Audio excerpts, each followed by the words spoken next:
ధర్మపీఠం ప్రేక్షకులకి నమస్కారం. నేను మీ ప్రహర్షిత, మెంబర్ ఆఫ్ ధర్మపీఠం. ఎవరైనా తప్పులు చేస్తే వారికి చట్టం శిక్షలు విధించటం మీ అందరికీ తెలిసిందే. గతంలో శిక్షలు అనేవి ఎక్కువగా జైలు శిక్ష విధించటం, జరిమానాలు విధించటం వంటివి ఉండేవి.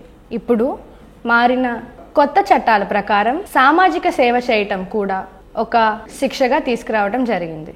అటువంటి ఒక తీర్పును మొన్న కేరళ హైకోర్టు సామాజిక సేవా శిక్షని విధించగా ఆ కేసు గురించి మనం ఈరోజు ధర్మపీఠంలో చర్చిద్దాం.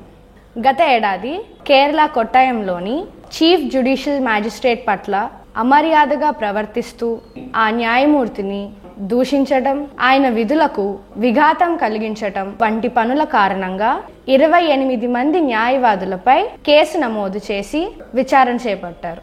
తద్వారా హైకోర్టు వారి నేరాన్ని అంగీకరిస్తూ వారికి శిక్షను విధించింది. అయితే సదరు న్యాయవాదులు హైకోర్టుకి క్షమాపణ కోరుకోగా వారికి సామాజిక సేవ చేయాలని కొత్త చట్టంలోని ఈ కొత్త శిక్షని అమలు చేస్తుంది. తద్వారా శిక్షకి గురైన 28 మంది న్యాయవాదులు ఆ జిల్లాలోని DLSA, district legal service authority, దాన్నే మనం జిల్లా న్యాయ సేవల అథారిటీ అంటాం.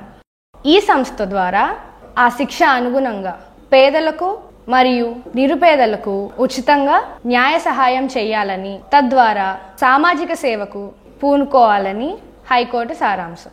ఇలాంటి ఎన్నో న్యాయపరమైన అంశాలతో మున్ముందుకు మరింతగా వేగంగా మీ ముందుకు వస్తామని సెలవు తీసుకుంటూ ఇట్లు మీ ప్రహర్షిత.